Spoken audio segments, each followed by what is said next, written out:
So, hello everyone. Good morning, good afternoon, good evening, wherever you are. Um, Warm welcome. Great to have you all here at our second edition of the joint webinar series on open educational resources in vocational education. I believe we have a great program today, but also a packed agenda. So let us get started. My name is Max Ehlers. I'm head of the Knowledge Management and IT team at the UNESCO-UNEVOC International Center for Technical and Vocational Education and Training, a really long title. In short, we always say TVET for Technical and Vocational Education and Training. And I'm in charge of organizing this webinar series together with Fabio Nascimbeni of ETF and Torunn Gjelsvik of ICDE. I believe you've seen the notification that we are recording this webinar. The slides, the presentation slides and the video will be made available later to you on the event website. My colleague Aldrich will share the link.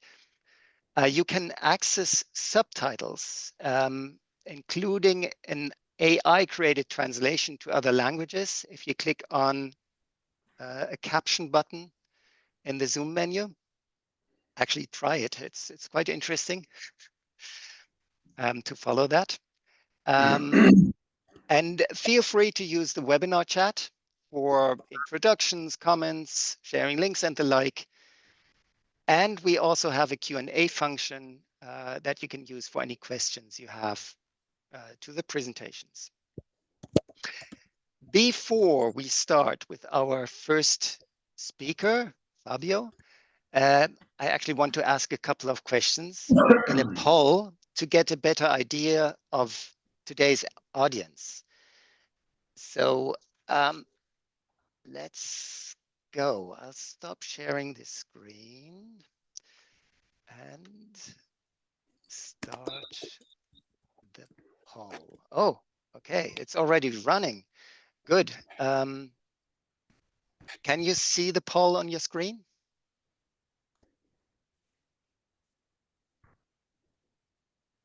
Not yet. Not No, yet. not really. Okay, it's interesting because I'll end it and restart. Sorry for that. Relaunch poll. Okay, continue. Do you see the poll on your screen now? Yes, yes. Okay, let's go.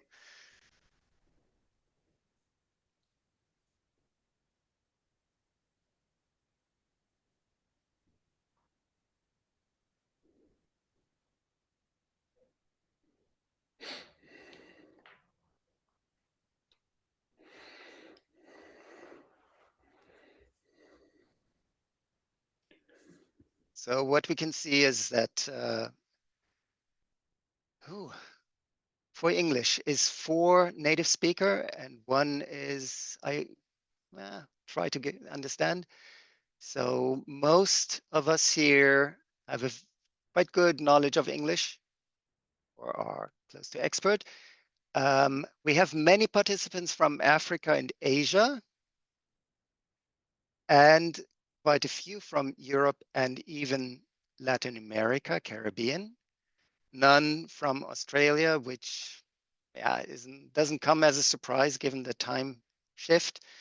And 2 from the Arab states. Well, at least that's good.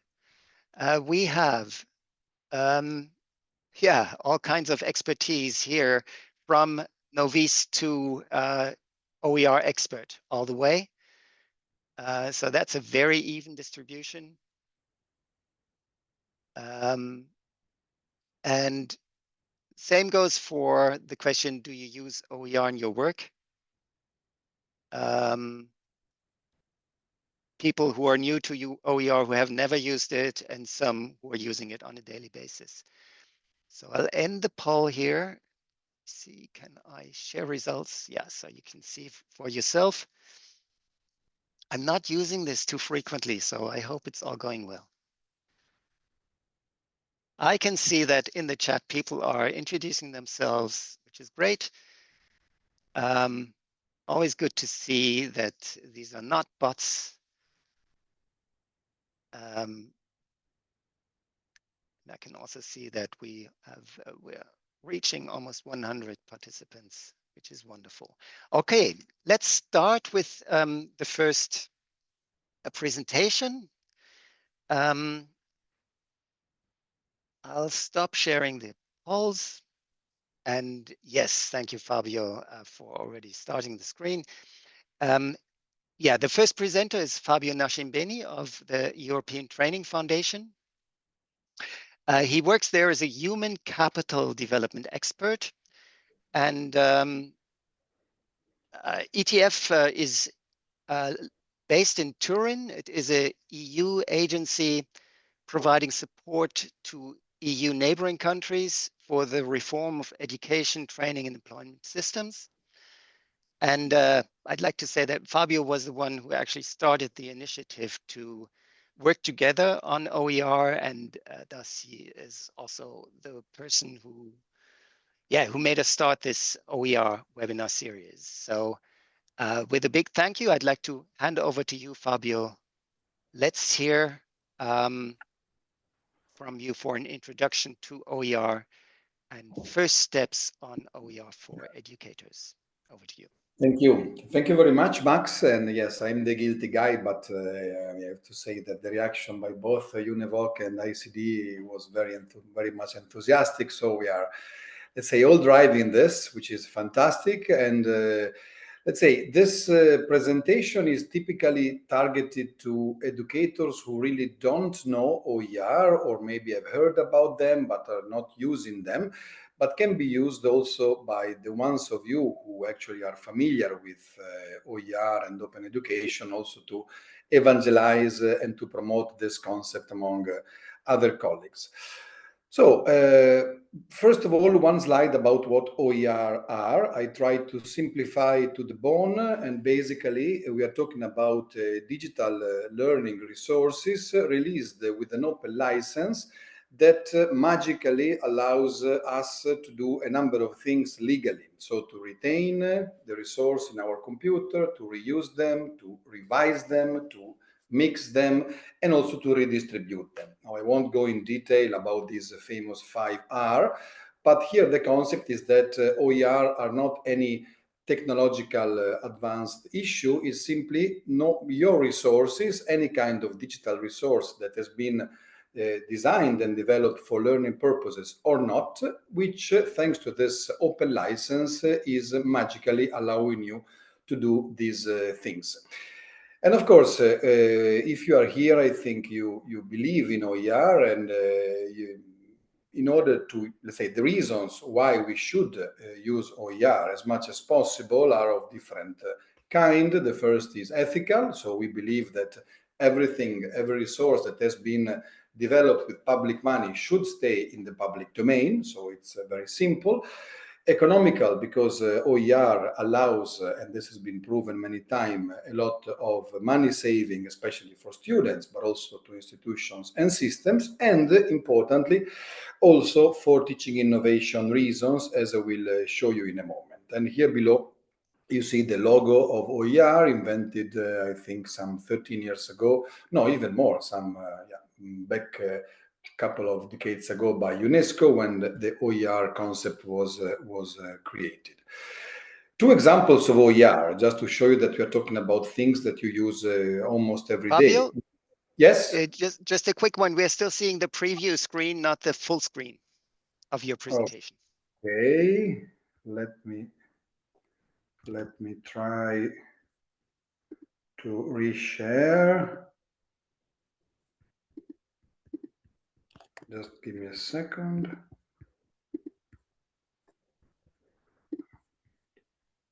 Can you see it now? I'll do full screen.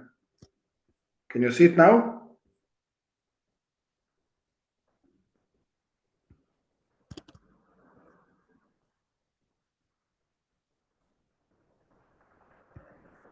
Max, I cannot hear you. Oh, true. I was on mute. Yes. Now we see not the presentation. Now we see the presentation, but not in full screen view. Okay, and now it's in full screen with Wikipedia, right? Perfect, exactly. But your video has disappeared. Okay, that's very strange. Now I should be, don't ask me what happens. Something went wrong. Okay, well, I'll go with the presentation without the video, otherwise it seems I will have to restart the thing. Okay, just... Not a problem. Okay, thank you. Okay, sorry for this. So basically, just here a couple of examples to show what two examples of OER. The first is Wikipedia, probably the biggest OER on the planet, and the second is YouTube. Not all the videos on YouTube are licensed with open Creative Commons licenses, but many of them are. So this is just to show you that actually we are surrounded by content with open licenses that can be used for educational purposes. Now, I'll try to keep it super simple. When I have to convince educators to experiment, to start the OER journey, I typically use these 4 steps, and then I have 4 more for the non-beginners. But let's say these are the things that I often advise educators to start from. The first is to learn the basics about open licenses. Now, open licenses from this picture seem complex. It is not. I think with 15 minutes of browsing of, for example, the creativecommons.org website, you will understand what they are, you will understand which kind of licenses you might want to use and to apply to your content. And once you learn it, that's learned. It's a very technical, simple thing. And this is the first step to, let's say, to take in order to understand what characterizes an OER, an open educational resources, with respect to a copyrighted piece of content.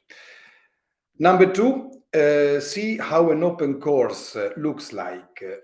Here I have taken one of my favorite courses, which is the course called 23 Things by the University of Edinburgh. It is a course based on OER and also talking about OER and open content. And the good thing about this course is that it practically changes every 6 months. Every 6 months, new things are there, new content is there, also produced by learners. And this is because basically everything that you find in such a course is openly licensed. So everything you find there, you like it, you might want to use it, you can simply take it, reuse it, translate it, mix it, change it, do exactly whatever you want completely legally. And I suggest you click there to have an understanding of how such an open course can look like. Number 3, explore collections of open educational resources, the so-called OER repositories. The web is full of these wonderful websites in many languages, super searchable. Today you also have some AI assistants that can help you browsing them and selecting the resources that fit better your needs. And here I put 3 links that later you can check. For this, I think you will need to lose or to invest half an hour of your time to look in these repositories for your subject, for your language. And if your language is not there, you can simply use it, again, translate it. Today, automatic translation works also pretty well, so it's one barrier less. But it's important, I believe, to really invest some time in exploring one or more of these repositories to have an understanding of how OER are also presented in terms of how they fit in a curriculum, the level of complexity, and so on, all the famous metadata of the different resources. Number 4, I suggest you enroll in a MOOC. MOOC are massive open online courses. A few years ago, they were the hype of the EdTech movement. Everybody was talking about MOOCs as a way to democratize education, as a way to reach virtually anybody on the planet. Here on the right side, you find a number of links to the biggest and to the most relevant MOOC platforms. There are many more. The last one, for example, is mostly in Arabic, EDRAC, so it's not only in English, even if most of it's still in English. Here, the note is that not all MOOCs are based on open educational resources, so you should check the license of the content of the MOOC that you are using or that you would like to use in your classroom, because not all of them are OER. They are open in the sense that they are typically accessible. Typically, they are accessible for free, but the license is not always open for you to use. These were the 4 steps. So summarizing, discover open licenses, try an open course, browse a bit of repositories, and take a MOOC to see how they look like. And this is, let's say, I think in a few hours, you can really get an understanding of how OER look like and how they can be embedded in your work. Now, once you've done so, you will be convinced, as I am, as we are, that this is the way to go and you would like to get more. So I'm here proposing you 4 more steps, and there are many more, but let's say these are 4 more steps.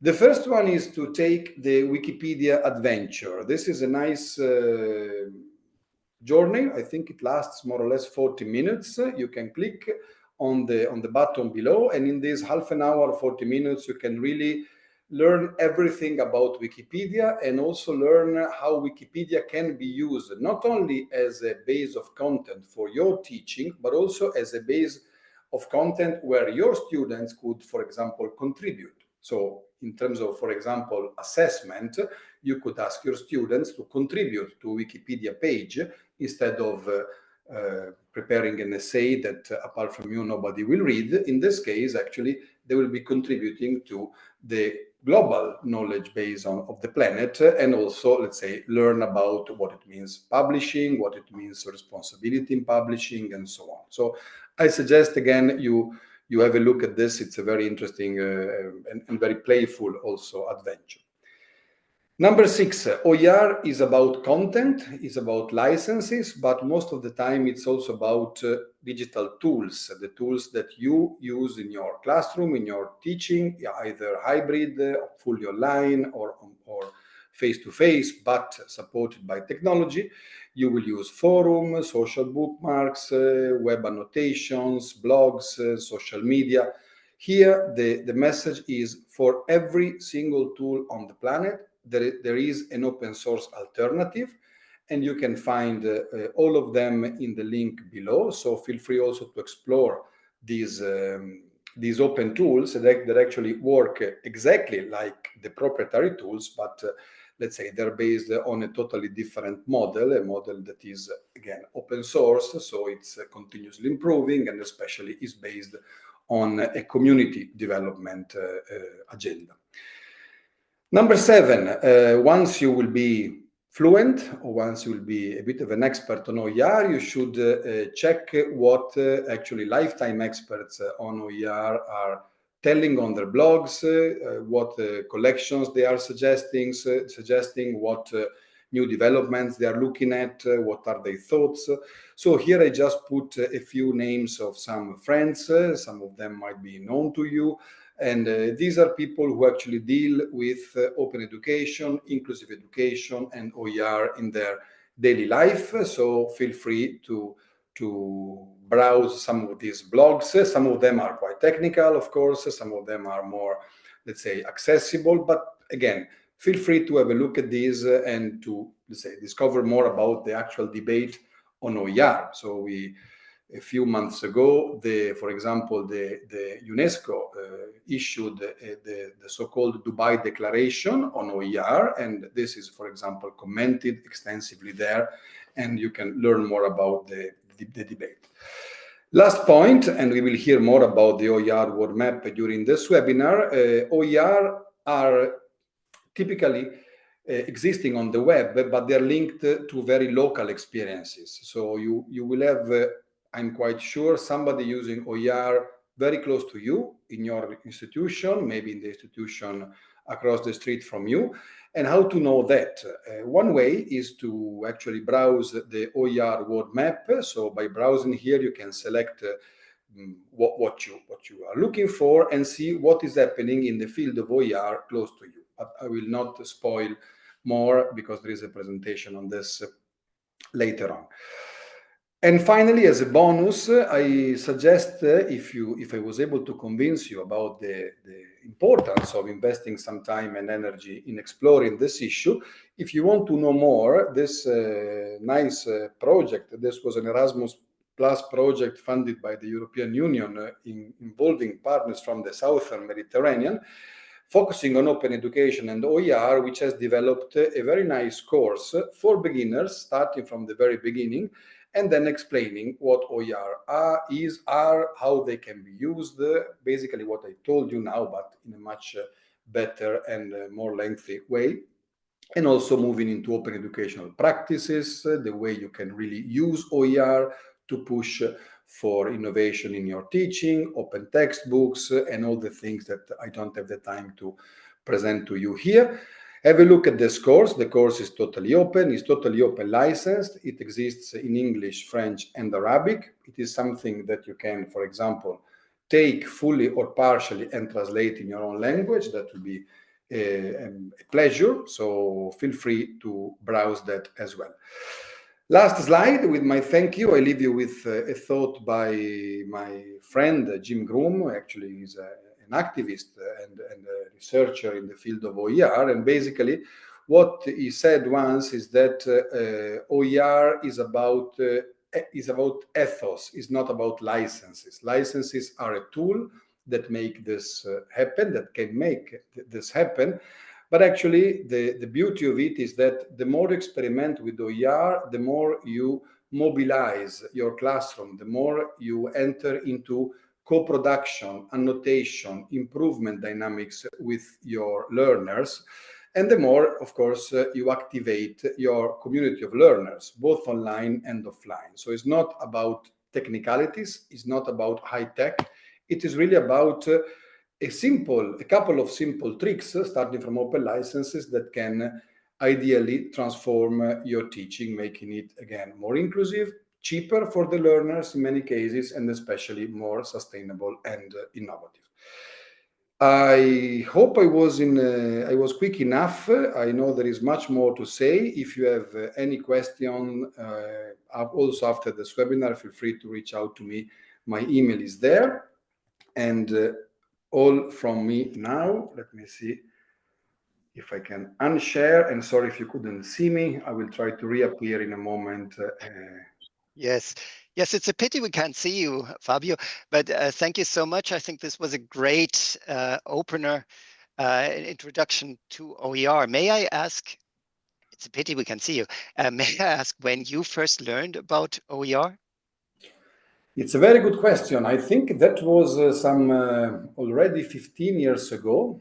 I think, and I learned about it through the innovation angle. What made me fall in love with the concept is not so much, I have to say, the money saving issue, which is the typical issue, for example, in the US, where textbooks are very expensive, much more, for example, than in Europe. That is the leverage. What really made me fall in love with OER is its capacity to create these virtuous circles of co-creation among students, and actually to open up a course from a course of geography to a course that is geography plus ethical publishing plus responsible use of the web plus. And these are, the famous digital citizenship and critical thinking skills that are so much needed now. And in many cases, instead of teaching them as such, it's sufficient to talk about OER and open content with students, and that will simply happen. And we have many cases of this. Great, thank you. I think you've mentioned a lot of things that are super interesting, and we could go into a debate right away. How, the openness of knowledge should also influence how teaching happens and learning, that every learner can also be a teacher, etc. Thank you, Fabio. I think this is a nice start also for our next presentation. The next presenter is actually a large team, and I think that's for a good reason. They are from the American Midwest. They're joining from us today from Milwaukee, Wisconsin, in the north of the United States. It's early morning there. Thomas has already started sharing the screen, and here we can see already that there's 6 presenters, and what you'll see here is that they're presenting different players in that college. You have administration, you have staff, you have students, you have library. So all of these different sides are need to come together for OER to be successful when you really wanted to change something. At least that's my understanding, and I'm really thankful to the MATC Open Access team that they're willing to share their story. And I prepared something for chat, right? Because they have actually shared their OER story in the form of a innovative and promising practice for our database. So you can explore that also in writing. It's a short overview of the project. Let me see whether I have anything here that I'm missing. No, I think that's basically it. And with that, I want to give the floor to the team. Thank you, Over to you. Mac. Thank you so much. We really appreciate your willingness for us to present this on this forum. Good morning, good afternoon, good evening, everyone. We are physically located north of Chicago, 90 miles north of Chicago, on the shore of Lake Michigan, beautiful Lake Michigan. So we are excited to be here today to share our story to you. As Max told you, we have a different platform for our OER journey. We have different people involved with it. We thought it is appropriate to share different aspects of OER to you. So our presentation will start with our provost, Dr. Sadiq Isahaku. Then the director, Carl Morency, will be addressing why we are doing this. Then I will be talking about the history of OER at our college. Dr. Cristianora will be talking about the communication aspects of OER. Dr. Elaine Strakoda will be talking about how faculty-driven approach helped us to expand the use of OER. Obviously, we are doing this for our students. So we have a student representative to address their perspective to this team. And I will be concluding that at the end. That being said, I would like to welcome Dr. Sadiq Isahaku. Good morning, everyone, and good morning for those in the United States, and good afternoon to others, and good evening. It's a pleasure to be here to introduce our Open Education Resource team and share the impact of our work. OER came to me because I was working in providing educational resources to incarcerated individuals in the prison system in the state. As a result of that, I was looking for innovative ways of giving them text without actually them paying for because of the cost. And also the binding of textbooks were restrictive in many ways to be sent inside the prison. And so we had to find innovative ways of providing them with text that did not violate prison rules. And we actually went very far with that. And of course, I run into Thomas, Dr. Kulevali, who was a pioneer in OER. He had already been exploring that for his courses and in the sciences. And then we teamed together and started, sponsoring faculty to change their course material into OER during the summer. We paid some stipends and people were able to take advantage of it. As we speak today, about 85% of all textbooks used in our prison education program are OER driven. I'll leave Dr. Kulivale to talk a little more about the campus-wide delivery of OER. I've been involved in efforts from that start, and I continue to support faculty to to advance their OER courses. I'll turn it over now to the team to continue the presentation. Thank you, Thomas, Dr. Isahaku. You're welcome. Thank you very much. That being said, now I would like to invite Carl Morency, the director. He was involved with the development of the open access team. So he would like to introduce us to why we are doing it and the history of MATC. Carl Morency. Thank you, Thomas. Thank you to our Vice Provost, Dr. Isahaku. I came across OER personally by accident through my encounter and also working for Dr. Isahaku at one of our staff meetings in which he talked about OER. And I looked at him and I said, "What are you talking about?" And then he said, "Carl, do you realize you probably use OER and don't realize you use OER?" And we talked about Khan Academy and different things that I could have access to help my son in math. I don't know if you recall that, Dr. Isahaku, but that's how I learned about OER. And we started to do some work in OER, but because of COVID, everything got shut down somewhat.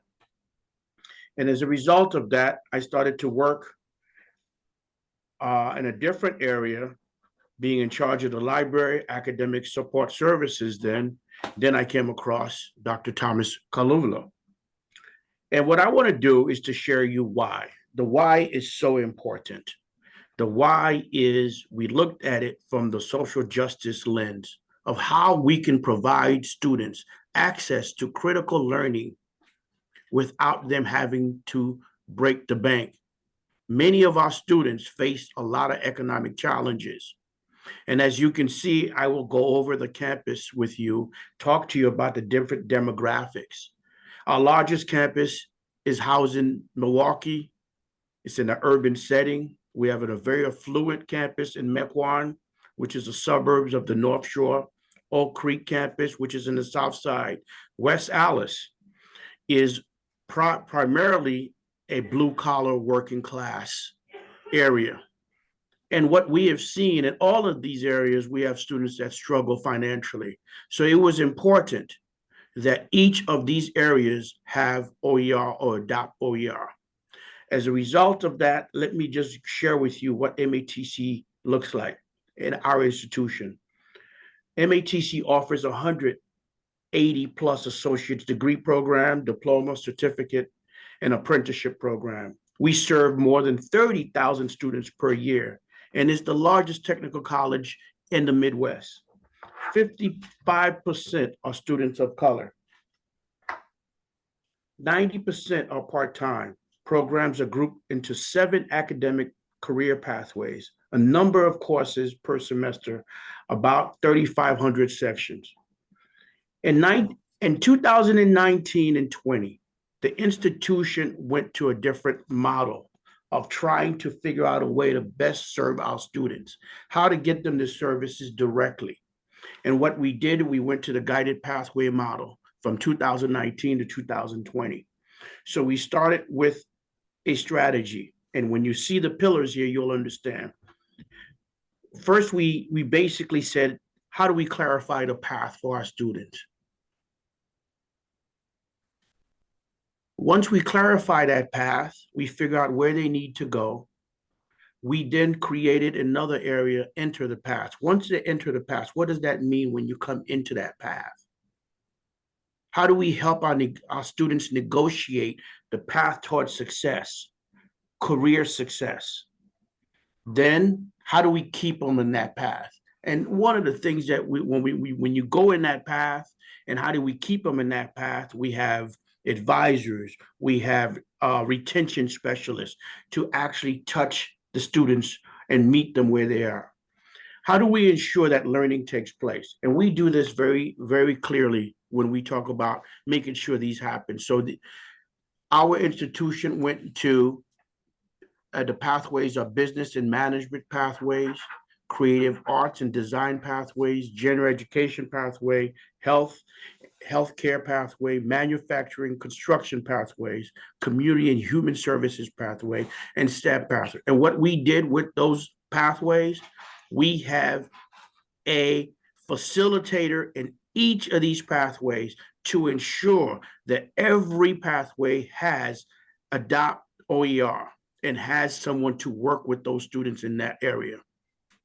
And that's how we were able to ensure that OER would be adopted throughout the institution fairly and equitably, regardless where you are and where you're from. So I will stop there because I know we have more conversation that's going to take place, and I will give it back to Thomas. Thank you. Awesome. Thank you so much, Carl, for that background info. So I want to share our journey with you guys. So I started teaching at MATC as an anatomy and physiology instructor back in 2005. So I personally saw how the textbook cost went from $150, sometimes went up to $450 per textbook per course. That was too much for my students. So back in 2019, fall of 2019, I was able to attend one of the Open Educational Resources Conference and followed by OE Global Conference in Milan, Italy. It changed my life. So I was like, wow, this is a great opportunity for my students. Without breaking the bank, they would be able to access the materials that they need for free. So I collaborated with Dr. Isahaku, Dr. Mike Jenkins, my associate dean during that time, and I adopted OER textbook for my anatomy and physiology course. Meanwhile, as you see here, we have spring 2020. So what happened during spring 2020? The pandemic. So at the beginning of the pandemic, we did not know how to give the content to the students. So it was a great opportunity at that time to create the open access team at our college. We put together a team mainly with the help of faculty. So we established an open access team which involved different administrators, advisors, curriculum, academic pathways, libraries. So a collaborative effort started back in 2020 with the goal of adopting or creating OER for 50% of the courses in spring 2025. And it was a learning process because we didn't know how we needed to establish a team. And we learned through the way. So the college supported us during the beginning.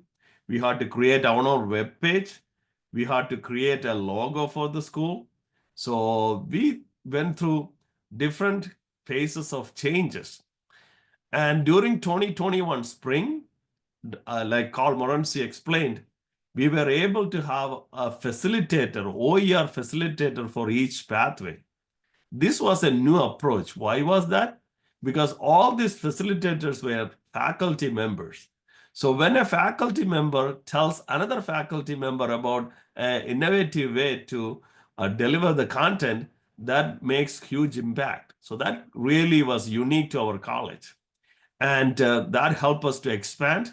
As you see here, we were able to do a ton of things. I don't have the time to go through those, but we were able to do OE series. We were able to do OE week celebrations.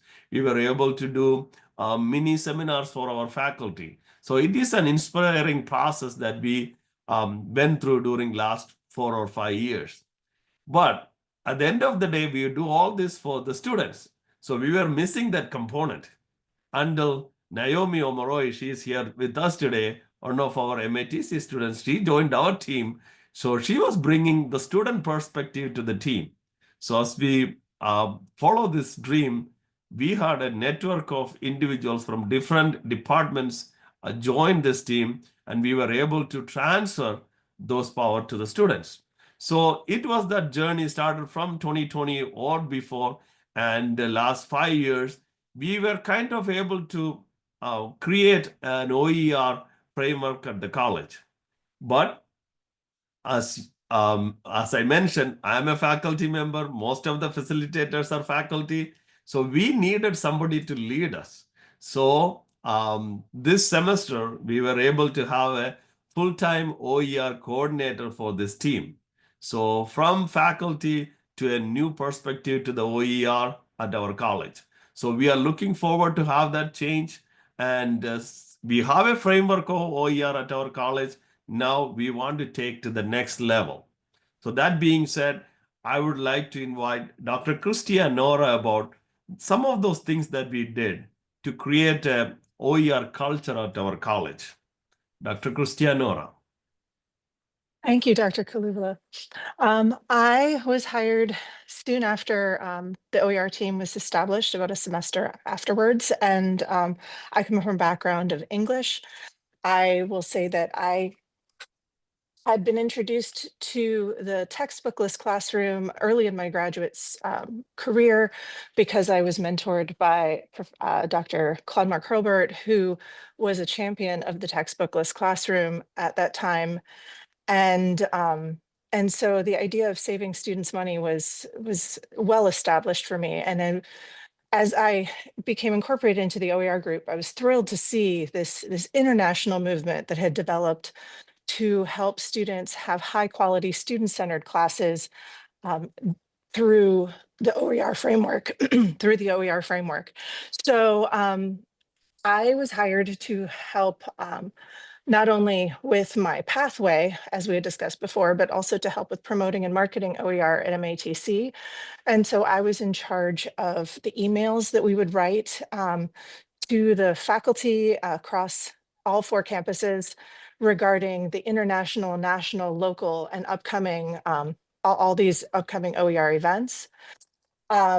So I would tap into some of the things that Fabio had mentioned, as well as CCC OER, OE Global, the OE Conference, webinar series, and more locally, the Midwestern Higher Education Compact, which publishes a newsletter that I would take elements of that I thought were most relevant to our faculty and reformat them into small little 40-word, like tweet level announcements for faculty that were very easy to digest and you know, just could be a quick something that they read in their announcements. Hey, I'll go check that out. And in that vein, I also had helped design emails to faculty regarding these college events. Through these, there were specific vehicles that we could send these announcements through called the Week Ahead, which is a college-wide to all campuses announcement that we send to all faculty. And we also did MATC weekly marketing communications through this, you know, that's what we did. And then we also had the Center for Teaching Excellence newsletter, which is bi-monthly, where we would have maybe a little more detail sometimes and provide it there. And we also had the union newsletter that would submit this information to all the faculty. So they were getting it in a bunch of different ways. An old adage is that people need to hear things multiple times for it to register. And even then, sometimes, you know, we would run across people on campus and go, OER, what's that? Despite all of the marketing that we were doing. So we did also create a series of announcements to go up on boards that were just quick visuals. That would be, you know, as you walk down campus, the electronic advertisement board that talks about the different things going on campus, you would be able to see it that way. And we also had an MATC OER website, which you can right now just Google, just put into your web search engine, put MATC OER, and you'll see that we have a fairly robust website that includes a student OER page in it. That was the latest thing that we added just about a year ago, as well as a lot of information for faculty who are interested in learning about OER and using OER, and what became a yearly newsletter. It was bi-yearly originally, and then it became a yearly newsletter more recently on our website as well. And you can see our newsletter archives there. The faculty feature is something that we started to do every term and then once a year. And this was an idea that I was really excited about, where we would promote a member of our faculty, and actually one of our faculty, 2 of our faculty features are here, both Thomas and Elaine were one of our faculty features, to highlight faculty who are doing a wonderful job with OER on campus. And we have done interviews in print. We've also done a video interview. You'll see a couple of video interviews if you go through the newsletter archives. And you know, it's great to have examples, to have living examples from our campus to show how OER can look in the classroom. And then we also had promotions on our website of OER Week, and we had an OER series, an OE series, Open Education series, where we provided information for faculty and did presentations for faculty, a scavenger hunt, and we've had guest speakers as well. So go check out the MATC OER website and see more. Thank you, Dr. Nara, I'm for going to this. pass it on. Yeah. Thank you very much. Now I would like to invite Dr. Elaine Strakoda to talk about how we did a faculty-driven approach for OER at our college, and she also is the health pathway facilitator. Dr. Strakoda. Thomas. Yes, I'm Elaine Strakoda, and I am the OER facilitator for the healthcare pathway. Now, as Thomas mentioned, we do have 7 pathways. I'm only going to be representing some of the activities at the college that have been done. We call them our success stories from the healthcare pathway just because of time. But as Thomas also said, we do have the 7 pathways. Each one is supported by an OER facilitator who is a faculty member, and that's kind of a unique model. Many times models are more driven by librarians, which is also a great model, but I think our success story is that our faculty are instrumental in encouraging the growth and development of OER through that faculty to faculty relationship. So today I'm going to share with you 3 success stories that are part of the healthcare pathway. The first one is the nursing pharmacology textbook. It is in its 2nd edition. It is an OER. It is there for you to use. It is a state of Wisconsin open RN initiative. And by that I mean is that all 16 colleges can get involved in this initiative. This is specific to nursing, and with them, they had a $2.5 million grant from the Department of Education to support technical college systems in Wisconsin and to create nursing textbooks. Today we have 10 textbooks, and they are far more reaching than just nursing. But the nursing pharmacology textbook is, you would first think of it as being used for the nursing programs. We use it in our practical nursing program, which is a 1-year program, our registered nursing program, which is a 2-year program, but it can be used across other professions, other programs. So we think about it, pharmacology, we use it in our pharmacology technician program, and our surgical technology program, obviously with anesthesia, deals with pharmaceuticals.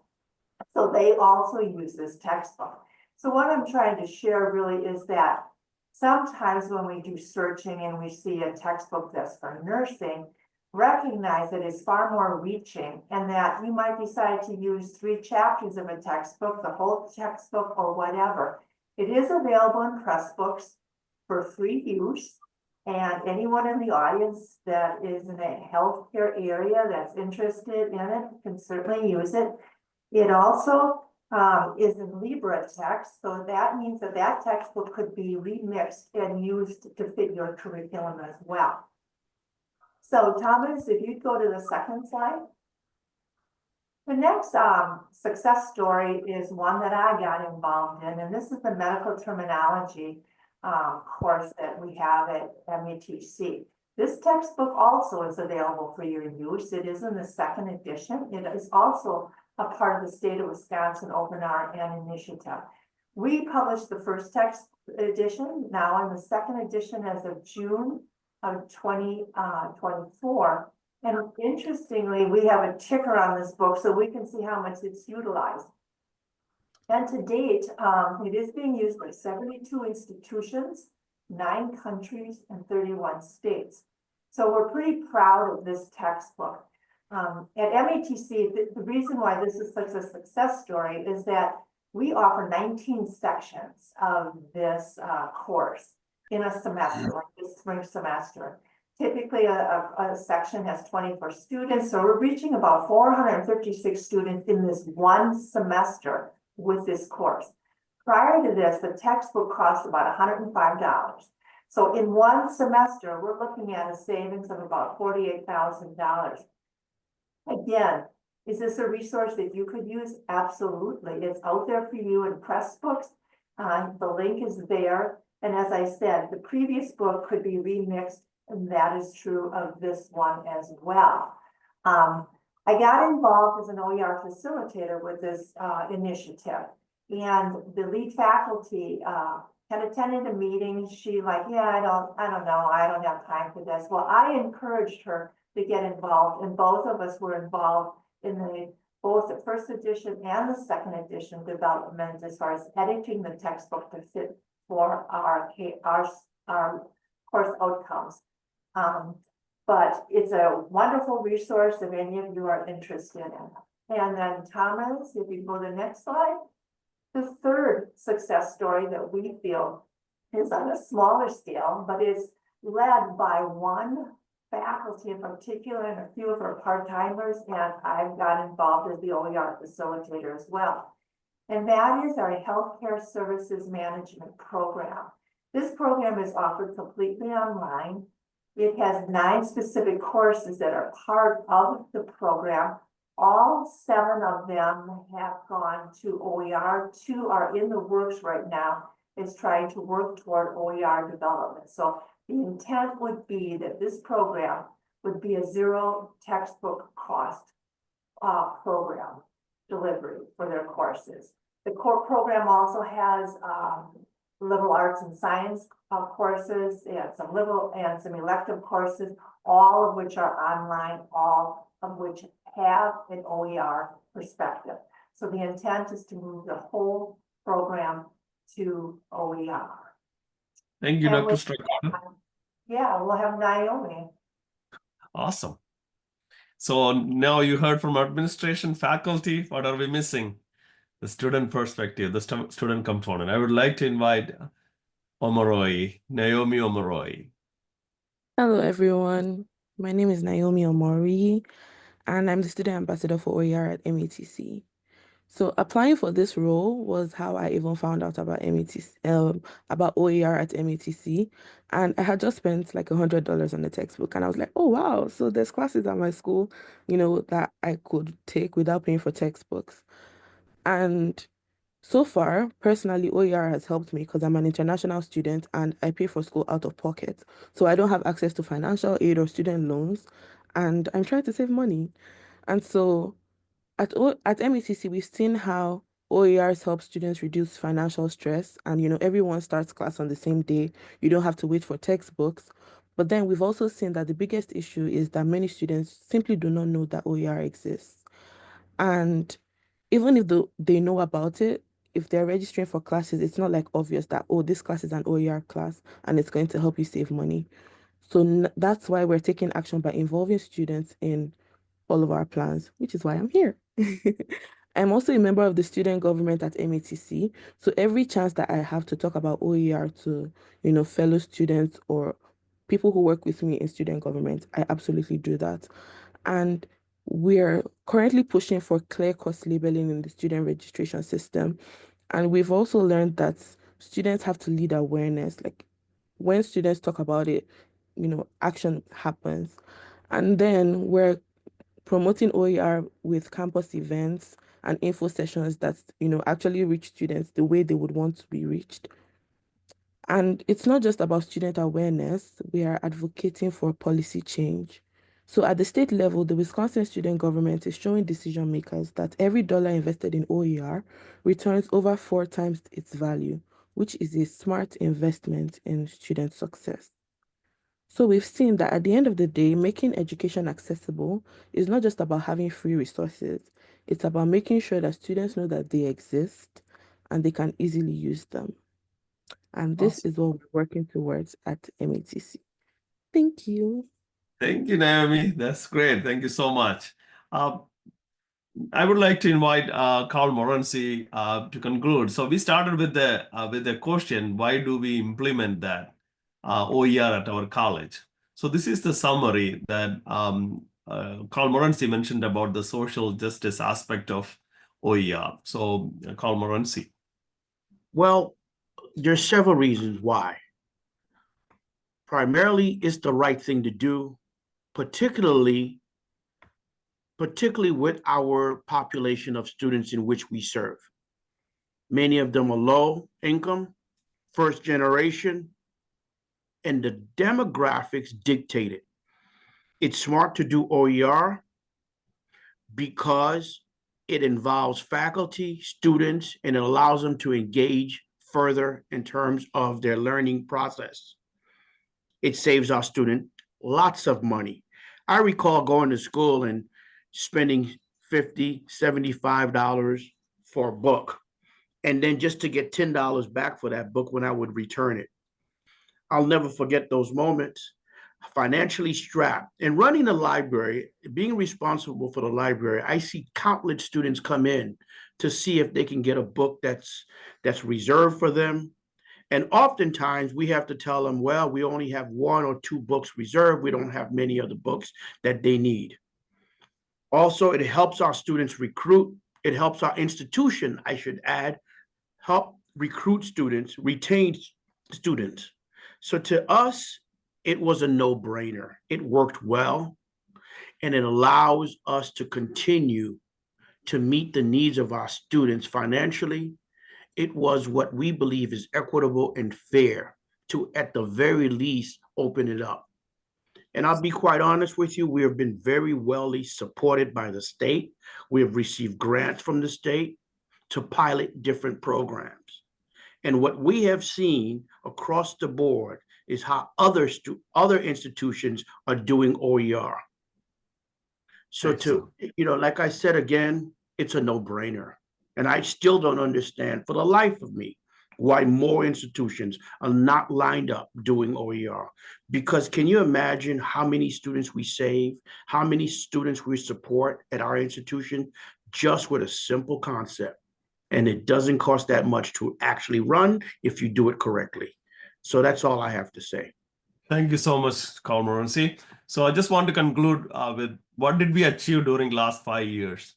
So an approximate $5 million to our students by adopting OER. And you can read all the details, and Max shared that link with you. So again, this is the most exciting time for OER at our college. The reason is we just hired an OER, full-time OER coordinator at our college. She is in our presentation, and Carrie Golke. And she has a vision, in the college has a vision to take this to the next level. Because as a faculty, I have limitations. I have limitations in terms of promoting this to the next level. So it was very important to have a leadership that would take this to the next level. And we are excited about it. We have so many new ideas because we started this journey. We have been doing with limited resources. We have been doing that for past 5 years. And we would like to have a sustainable OER program at our college, and with the help of state funding, with the help of revamping all these activities that we have been doing, we would be able to take to the next level. That being said, I would like to invite Dr. Sadiq just to conclude this presentation.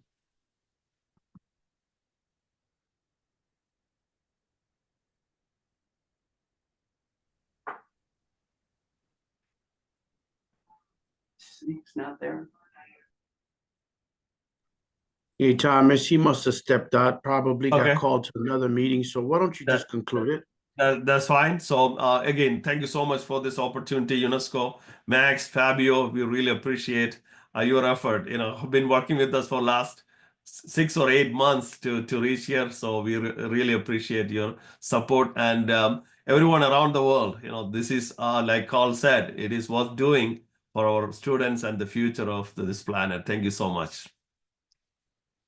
Thank you so much. I realized that I made a big error by not giving you and your team a lot more time to present this, because it's so interesting. So big round of applause, please.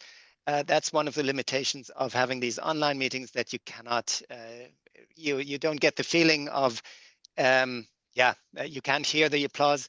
But what you'll see in the chat is there was so many questions, so many comments, so much thankfulness shared there. So yeah, this was really impressive. And normally I'd really like to go on along, but I understand that you have to actually leave because you have faculty day today. If Right. you're available for another 5 minutes. Yeah. Yeah. Yes. Okay, good. Because although we are already behind schedule, but at least 1 or 2 questions would be great. I have one question, which is in discussions about OER, and there was also one question about reliability of Wikipedia. There's always this question of, yeah, but what about quality? I mean, aren't these expensive textbooks so much more reliable than OER, where you don't really know the sources and who's written them, etc.?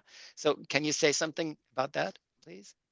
Absolutely. I mean, I can also invite Elaine Strakoda about that too, because 2 things. So when you develop a OER for a course, so it is a teamwork. So Dr. Elaine Strakoda worked with a group of individuals to develop medical terminology course. So I would refer Dr. Strakoda about how did you guys maintain the quality of the material that you developed?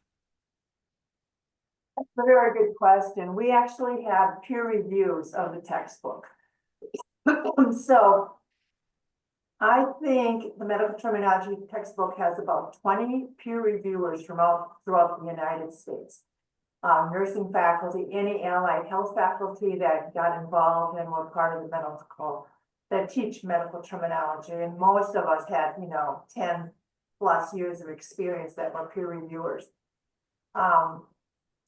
The open RN textbooks, several of them have received national awards for being outstanding textbooks. These textbooks have embedded flashcards, embedded video, glossary of terms, study aid questions. And some of the nursing courses, the textbooks have patient simulations. So they really are rich as far as going beyond text. And because of the multiple peer reviews, and we can be critical. So by doing peer reviews, you get different people's opinions and then come to a consensus as far as, what do your references say? What do your resources say? But each chapter is rich in references that are well and current. Very good. Okay, Thank you, Elaine. There's actually another question that's kind of related, where Husham Jawad asked, will OER affect publishers or printing houses regarding textbooks? Will they eliminate their work? So what about textbook publishers? How are they affected? I think they need to find some innovative way to ride the journey, So I mean, in the United States, we see a shift in momentum that the publishers are also trying to accept that yes, OER is the new movement, and they are trying to. I mean, in fact, the course that I mentioned, the price of the textbook went down because they see that an increased use of OER that is taking traction among colleges, and they are trying innovative ways to cooperate with that. And again, they are developing less cost materials for the students. So it is an interesting evolution that is happening among the publishers world as well. Thank you. Dr. Sadiq's hand is up. Dr. Sadiq, I invited if you want to conclude this presentation. No, I just wanted to add to the publisher. To add to the question about the publishers. The publishers have come around and they are providing low-cost textbooks. Yes. So in our college, for instance, we have no cost and low cost. They have what they call inclusive access, where they are packaging their textbooks now in virtual formats, and they don't have. There are courses without real textbooks as well. They are digitally formatted with instructor supported material and so on and so forth. So yeah, the buzz is going around, and they too are beginning to understand that textbook costs is too high, and we're going away from that model. Right. I'd love to go on with the discussion. I'm sure there is a lot more questions also in Q&A where you would have answers, but on the other hand, we have our agenda and we need to move on. So again, thank you very much to the MATC team. And thanks again for sharing as a promising and innovative practice where people can read, and we can see the contacts here. So people are invited to actually contact you and get in touch to learn more. So let's move on. Right. Our next presenter is Susanne Grimm of OERinfo in Germany. You are joining us, Susanne, from Cologne, which I can see over there, some 30 kilometers from up or down the Rhine from here. So Susanne Grimm is coordinator and co-community builder of the OER Information Center at the German Education Server Unit, which again is located at the DIPF, Leibniz Institute for Research and Information on Education. Wow, that's a long story to tell, to say where you work. Yeah, right. Susanne has been working on OER in vocational education already since 2017, I think. We've met before in Berlin at some OER conference. So I'm grateful that you're here to present the OER World Map on which you're working these days. Over to you. Thanks, Max, for having me, and thanks for the long introduction due to the institution name. I'm quite happy to be here. I'm quite eager to talk about the OER World Map in this given context. But since everybody started with how they came across or in contact with OER, I would start with that. I came across OER, the topic of OER, doing my work for the EU lifelong learning program, which is now called Erasmus+.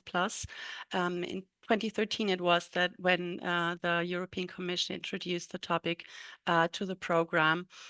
Now the projects were already spreading their results anyways, but they didn't do that openly. So that was a great help to introduce that topic.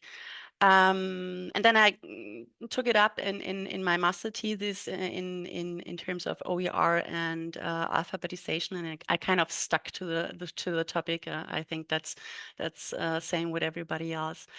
So let me talk about the OER World Map. That's why I'm here for, and. Now, in a nutshell, to say it quite frankly, the OER World Map is an attempt to map the OER ecosystem worldwide in order to make it tangible and accessible and to support exchange and cooperation you're more than welcome to not only expand your knowledge, but also share information and experiences and collect data of OER initiatives like repositories, like projects, organizations that were already mentioned in this event. But before I get into the topic, let me start with giving you a short overview of the development of the OER World Map. The idea of the map was actually pitched at the first UNESCO OER World Congress in Paris, so it has quite a long history to show. Starting in 2014, it was then established and further developed by the HPZ, University Library Center of the State of North Rhine-Westphalia, another long title, in collaboration with the Open University UK and funded by the Hewlett Foundation. And during its many years of existence, the data on open education and OER successively expanded by a strong community effort, because that's what the OER World Map is about. It's a community project for the community. So during this period, the OER World Map has established itself in the community as an important tool to map OER initiatives, OER actors, and activities around the world, and was therefore sorely missed after it went offline in 2022. In 2023, the DIP, we call it, Leibniz Institute for Research and Information on Education, had the chance to take over the further development of the map as part of its long-term funding of OERinfo. OERinfo being the central information point for OER in Germany. And as part of its further development, we are pursuing, as did the establishers before that, an open source and an open development process that not only ensures transparency, but also allows all interested parties to participate in the development.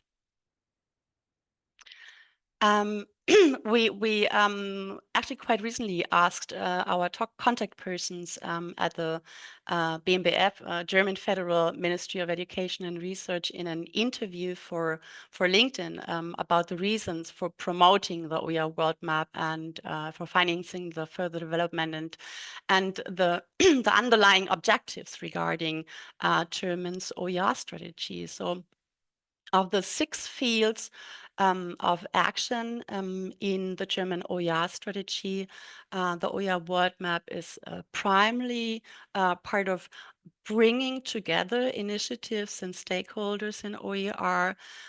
It also contributes to supporting OER with user-centered, application-oriented, and networked research. And last but not least, it contributes to developing new collaborations in order to move from OER to more open educational practices. In short, the OER World Map is an important cornerstone of the German OER strategy in terms of a hub where information comes together. The OER World Map is online again since 2024. You can now again search for information via the OER World Map on people in open to learn from them, from what they are working on, and to get in touch. Again, OER is all about communication, community, and collaboration. You can find services, Fabio already talked about it, like repositories and repertories with suitable OER to reuse, revise, and redistribute in your teaching and learning environment. Or you can search for tools to create, revise, and share your work. You can also find events to expand your knowledge on a specific topic around OER, or search for organizations or projects in a specific region, in a specific research area, or educational sector like TWET for possible cooperation and collaboration. And all this is possible without the need to register. Now, you can't only search for information on the map, as I said.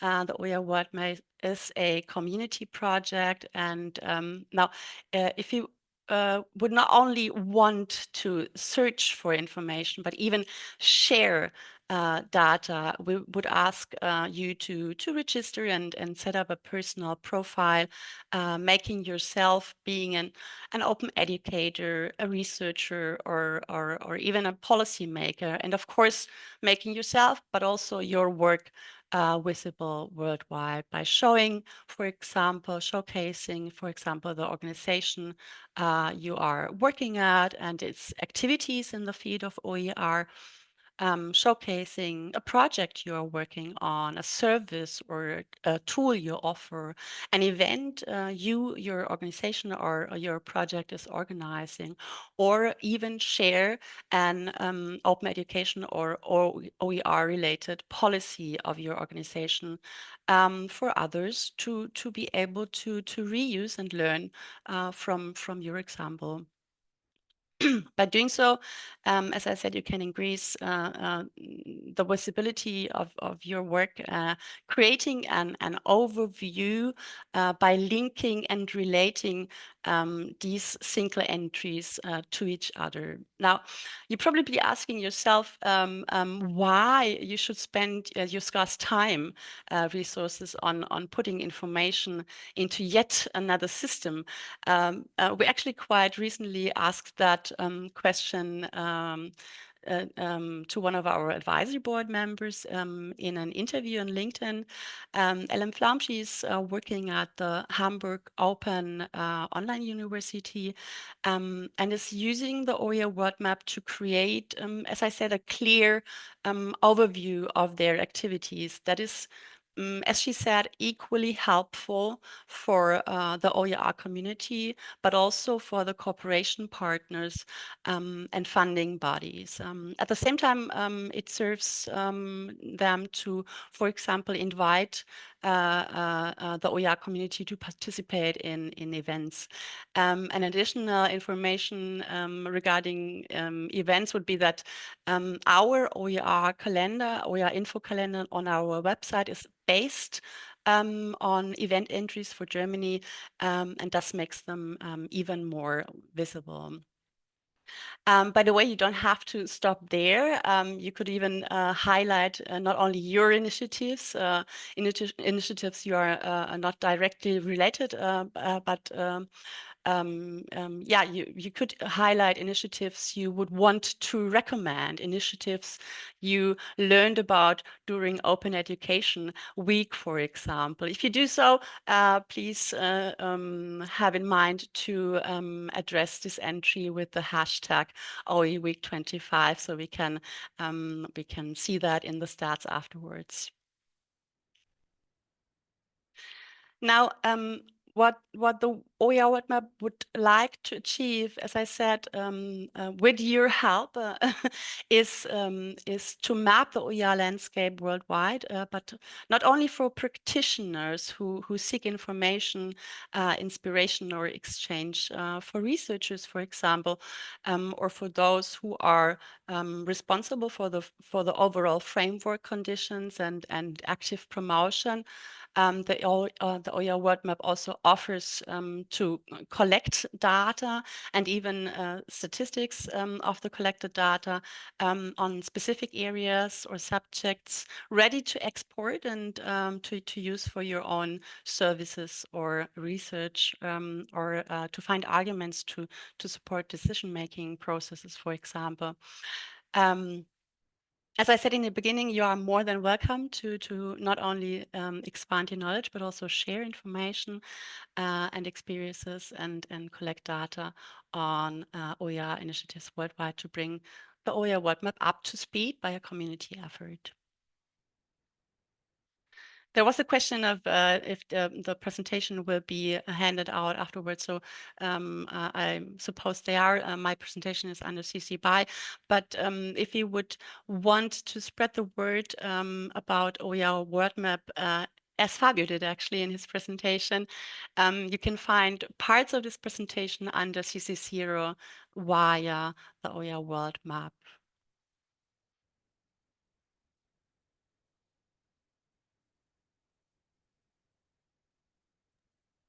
I had to find the unmute button first. Thank you very much for your presentation, Susanne. Susanne, I didn't know whether to say it in German or in English. So, Susanne, since we're both German. Yeah, thank you very much. This is really interesting, and it would be great if, yeah, as many people as possible would see how they can make their OER work visible on this map so that people can get together, research, like many of these questions here in the Q&A, which are about does this and that exist? People wanting to get in touch with others who are working in a similar area or willing to cooperate in a certain area. It would be great if the OER World Map could do their job, right? Yes, sure.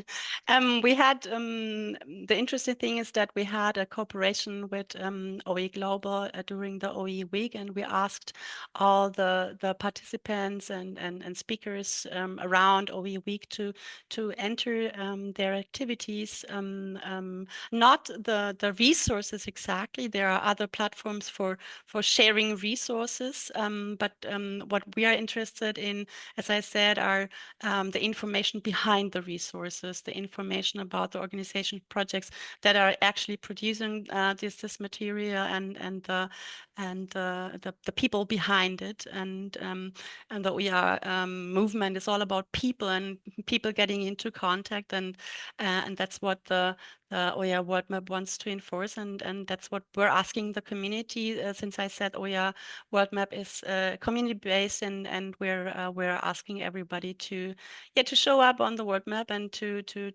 set up a profile and enter their information and connect them with each other to give an overall view of the activities around the world. Great. Thank you. I just see there is a question in the chat. Can we have the OE Week 2025 link, please? So maybe you can share. I think OE Week was in the beginning of this month, but there will be another OE Week. And would people go to the OER World Map to search for OE Week information, or just Google? What would you suggest? We would, I mean, yeah, you can Google them, but that's actually the idea of the OER World Map. Google for OER, actually, if you would want to search for projects, initiatives, and so forth around the OE Week, you could just search them by entering OE Week 25, and you get all the input, all the entries on which were done during the OE week. You could also go to the statistics page and see where the projects came from, where the organizations are located, and what people are about. Actually, I'm actually trying to post in the chat the link to the information on how to put information on the map. Ellen and I, we were gathering information beforehand, and I also wanted to, I'm sorry, I also wanted to give the link to our LinkedIn account that we set up 1 or 2 weeks ago, where we post regularly on current entries of the OER World Map. Where we post tips and tricks how to enter information, and where we also post interviews that I talked about. All right. I guess time's up. So thanks again, Susanne. This was really great to learn more about the OER World Map. We have to move on now, and our next presenter will be Torunn Gjelsvik, who is the Secretary General of ICDE. Torunn, you're joining us from Oslo, Norway, up north. Yes, what you wrote is, with specialization in open, flexible, distance, and online learning, Torunn is a strong advocate for inclusive, scalable, and sustainable education and lifelong opportunities for all. So yeah, I think there's a large overlap, and it's not by accident that ETF and UNESCO-UNEVOC came together to organize this webinar series together. So over to you. Thank you. Thank you. Thank you very much for that kind introduction, Max. And it's a pleasure to be here this afternoon. I wanted to thank UNESCO-UNEVOC and ETF, our partners, for initiating this webinar about how OER can make education more accessible and affordable. And my take is, as a representative for an international organization, to talk about how important international collaboration is for all things open, and the various aspects on how open and OER can make education more accessible throughout life. So in November last year, UNESCO organized its third OER World Congress in Dubai. And the Dubai Declaration that came out of this conference calls for an increased international collaboration in OER and emerging technologies. So this extended focus, including harnessing the innovative potential of AI, also underlines the need to address ethical and bias concerns in support of the 2030 Sustainable Development Agenda. Because there are many challenges still, even though it's more than 5 years ago since all the UNESCO member states unanimously adopted the UNESCO OER recommendation. There's still some challenges relevant to its implementation. First of all, there's a lack of understanding of why, the purpose. We have talked about this today. What is the purpose of OER? And also where to find them and how to apply them. There's a lack of awareness and need for capacity building for many target groups, not only faculty and students, but also educational leaders and civil servants, and even among the top policy level of the member states that have adopted the recommendation. Deja, and let her know it's working now. So, and for leaders and decision makers, they don't have time to take long courses. So, and they must also understand the big why of OER in order to implement the recommendation. So, additional challenges are also related to the English dominance. The majority of OER, including the capacity building materials, are in English. And OER apply to very different contexts around the globe. Linguistic is one thing, but also cultural, legal, religious, political, and this impacts the uptake globally. And in addition, there's the disruptive technologies such as AI, how to harness these emerging technologies and at the same time address the ethical and bias concerns.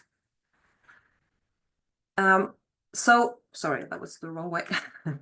So that is why we need a global community like ICDE.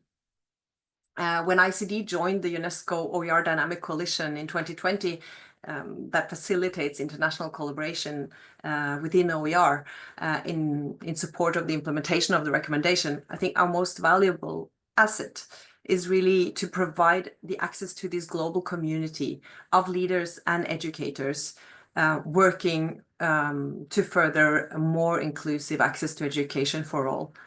The regional, cultural, linguistic and gender diversity is so key for the uptake of OER and the adoption of open education practices. And our members consist of institutions, but also individual members and student members. They're all working in this field of technology-enhanced open and distance education. More than 350 members in over 90 countries in all world regions. And you can see the short facts on this slide. So ICDE is a very old organization. It was established in 1938 as the International Council for Correspondence Education. Can you imagine, back in the correspondence age? So we have been in a consultative partnership with UNESCO since the 60s. And the reason why I'm greeting you from Norway is because the Secretariat is hosted by Norway since 1988 through an annual grant from the Norwegian Ministry of Education and Research.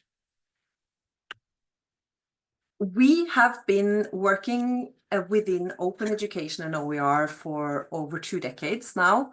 It's been a strategic priority because of our close partnership with UNESCO. So we have an open access journal named Open Praxis, which is hosted by one of our members in Turkey. And last year we finalized a Erasmus funded European project on OER together with academic and business partners in Europe, which really looked at sustainability models for the use of OER. So you can check out that webpage. All output from that project is published openly, obviously. We have advocacy. We have heard the need for advocacy and awareness raising. So ICDE has had a special committee for advocacy of OER with appointed ambassadors, again, representing various regions to advocate for OER since 2016, that is. And we have several multilingual projects with the support from UNESCO, specifically targeting French and Portuguese-speaking countries in Africa and Latin America. And these multilingual projects has really learned us something, because until 2020, all ICDE's activities, outputs, and advocacy efforts only existed in English. But through these projects and thanks to collaboration with one of our key members in France, named the Digital University, or Université Numérique, and supported by the French Ministry of Education and Research, and other key educational stakeholders and partners in Francophone countries, we were able to target groups in French-speaking African countries where ICDE did not have members. And the success of establishing this Francophone OER working group led to the next project targeting Portuguese-speaking countries in Africa and Latin America through key members in Portuguese-speaking countries in Europe and Brazil, and also African countries. But it all started with a capacity building course for OER in English, developed by one of our members in New Zealand.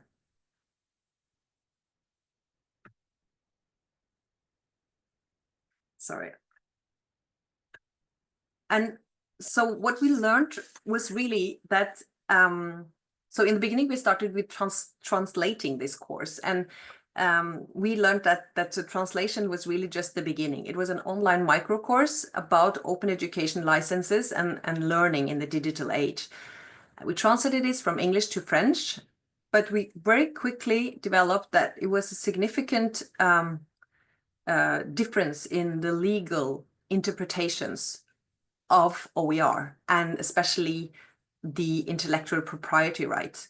And this relates to different legal practices in common law and civil law countries. This was something we was not aware of before we started the multilingual projects. Respect and acknowledgement of intellectual property rights is fundamental in civil law countries, whereas the common law countries, US and the Commonwealth countries, have been more focusing on the right to copy. So we have learned that translation of materials is only the beginning. It's useful, but it's only the beginning of the local adaptation. The legal and cultural adaptation is the major part, and the local ownership is really key to success. In the new strategic plan of ICDE, we have moved from a vision talking about achieving the potential of open, flexible, and distance learning created through our members and partners, through a new purpose statement which highlights what we call togetherness in shaping education that is inclusive, scalable, and sustainable. It doesn't mean that open education is no longer a strategic priority for ICDE, but we have chosen this term to have a clearer alignment on the social justice aspect of OER and open education, and deliberately point at the societal value of what we and our members are doing, the impact. So what we have learned today, that OER can save costs for students and institutions and thus make education more affordable and accessible. It means that the adoption of OER is one way to contribute to education that is more inclusive, but also scalable and sustainable. And this scalability aspect lies in the open licenses of OER, which gives the permission to copy, share, reuse, translate, adapt, improve. And this knowledge is not word spread. So you are supporting by being here today, by learning and spreading the word about the value proposition of OER and open education. And as other colleagues have mentioned today, it's really a community effort. So ICDE works in sharing the knowledge that comes from our members in various countries and regions. We have created this knowledge hub on our website with 4 chapters on what is OER, why is OER, where to find and how to apply. And this is just a work in progress, but it's a place to start. And I also briefly wanted to mention a new network that we are launching now within the new strategy. So the OER Advocacy Committee is now closed down. We are inviting for a broader network now, which will be led by our members. And it will be on all things open. And the point here is that it will include also focus on open source software, open data, open AI models, open standards, open content. And this network will be open to all members, so individual students, institutions.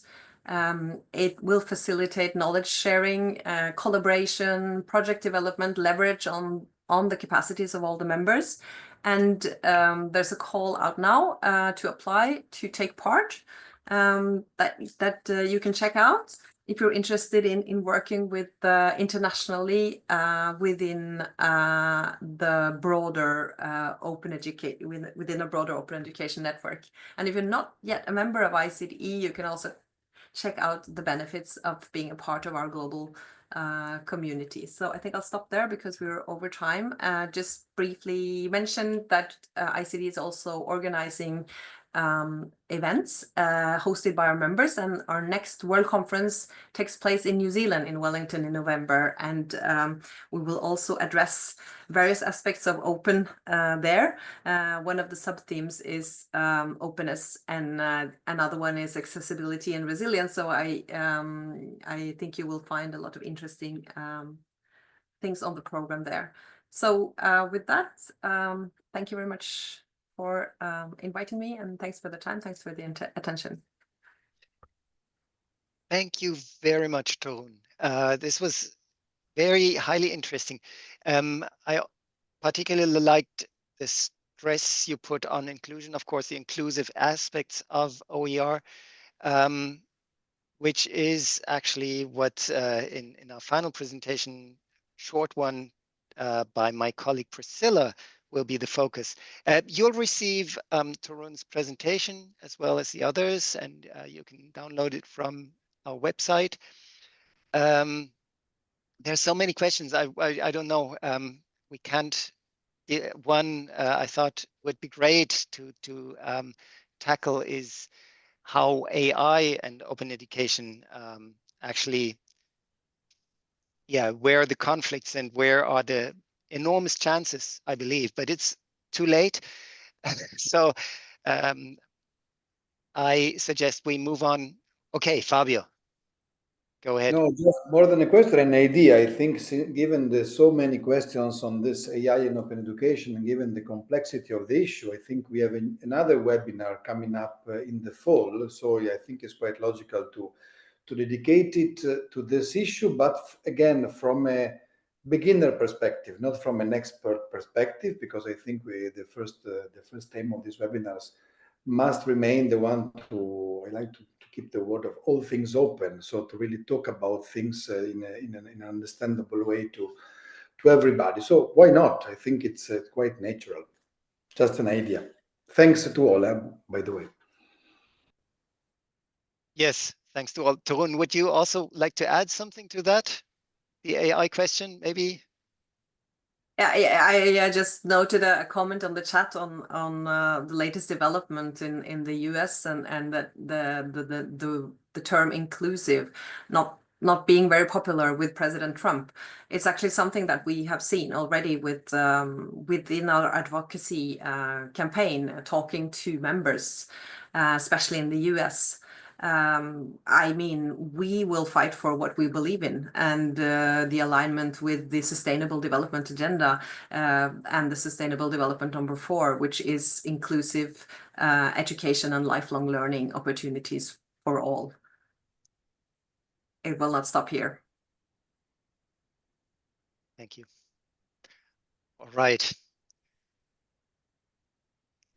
Well, so let's move on to the last point in the agenda, which is will be presented by my colleague Priscilla Gatonye.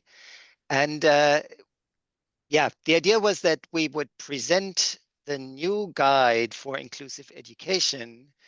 Unfortunately, it's not quite ready yet, but Priscilla, I think you'll go ahead and present our work on inclusion regardless. So Priscilla is our expert for inclusive and transformative TVET systems, and thus topics like entrepreneurship, career guidance, gender responsive policy implementation. Over to you, Priscilla, for our last input for the day. Thank you so much, Maxwell and colleagues. I think being the last, I have to really capture everything as a summary, as well as try to put in some addition to what has been said. So I think all the colleagues started by talking about how they encountered OER. And just to follow suit, I think growing up in African country, my encounter was actually Wikipedia, but I didn't know Wikipedia was OER at the moment, because I think one of the big challenges that we were facing back in the day was to really get content that really captures the context of African situations from different countries. And I think this has been solved by some of the colleagues that have presented here, including the OER World Map. And I think this is opportunity that has been very well done. And I think the topic of just what Torunn was just talking about just in the last sentence, talking about the kind of erosion that has happened to the work we are doing on inclusion with this discussion of DEI in US, it really brings in a lot of questions that are the activities that we do on inclusion really being appreciated, and do people really understand what inclusion is? Because there's a lot of challenge when it comes to the debate around meritocracy, the topic about oppression and etc. But it's very clear, and we have equivocally said as UNESCO-UNEVOC that we support inclusive approaches, and that is where our work stands. SDG 4 is actually about equitability. It's about inclusion, affordability for education and TVET as well. And it's very clear because the presence of SDG 4, it shows that there was a challenge. There was evidence of challenge of inequality and discrimination. And this is what we need to be working towards. So just to give an example of some of the work that we are doing within this space, and speaking of OER, is that OER has created opportunities for informal, non-formal, and formal learning, looking at different aspects of how this has been combined. So many teachers and students go into different OER platforms to access knowledge and important aspects. So one of the examples of what you're going to be able to access as part of the knowledge, and this is one of the many things that we have provided as free knowledge as UNESCO-UNEVOC, is the topic of inclusion, which is very close to the work that we do. So inclusion, this guide that we are going to present early, I think in April, it really talks of how we can move from what needs to be done to how it can be done. And within it, there are interesting topics and around it that you can see from chapter 1 up to chapter 5 that talks about the building and understanding of what inclusion is. And understanding is where we start with. And I think this is what Fabio started by saying, where is your why? If you don't understand the why, you cannot do much in terms of changing. So gaining this understanding, really trying to elaborate on why we do what we do, why we still need to be more inclusive, because there are so many challenges. And then after that, we identify exclusion and barriers. Who are these people who are excluded?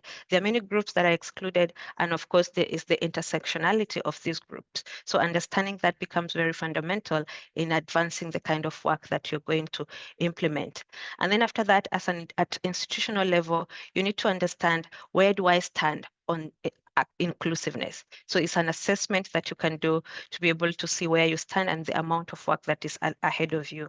And from there, once you know where you stand, you can now devise policies as well as practices that can combine, can really solve this issue of exclusion.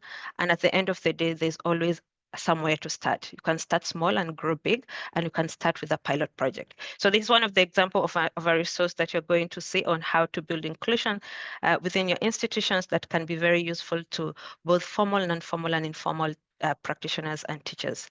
And still on the topic of inclusion, another resource that you're also going to access in April, going from April, is going to be a discussion paper that looks at the practical approaches of increasing inclusion in mostly migrants and refugees, especially in Arab states. So the context and the research was done around Arab states in collaboration with our colleagues from UNRWA, which is the United Nations Relief and Works Agency. And the learnings and the lessons can actually be applied at a global level. So it's not just basically for Arab states, but can be applied in different globes. So within that, you can find this an introduction of what definition of who is a migrant, who is a refugee, and different contexts of it. There's about the methodology of how the research was done, and you can still find some of the challenges that the challenges that refugees and migrants are facing, characteristics within the governance structure and public perceptions, as well as the practical approaches on how to improve inclusiveness within different regions. And here is where we are talking of having a global lesson, but of course you can contextualize it on your own.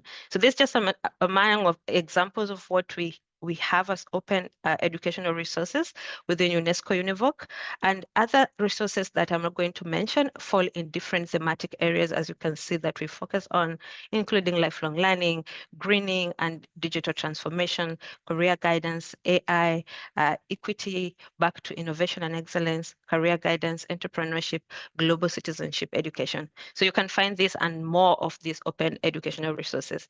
So I was only given 4 minutes, and I think I have done justice to that. And back to you, Max, on that as well. Thank you very much, Priscilla. You've said it all. Resources are available on the website. Please have a look at the UNEVOC website, the ICDE website, ETF, and of course the OER World Map. And let's all make sure that any resources we find that are open would be shared to the, Susanne said that we can also recommend resources and make them available even if they're not our own, if I understood correctly. So let's see how we can use all these resources. And we are already 15 minutes over time, but I don't think it was boring because it was too long or anything. I really enjoyed it. Great presentations, great audience, so many questions. And I just wrote in the chat, there's a whole lot of brilliant questions in the Q&A, which each of them we could go on discussing for 10 minutes and trying to share. And the sharing part was maybe too little in this webinar because the agenda was too packed. So sorry for that, but it's better that way than, and we'll have another webinar. We'll let you know, and we have your email addresses so we can inform you when the next webinar will be up.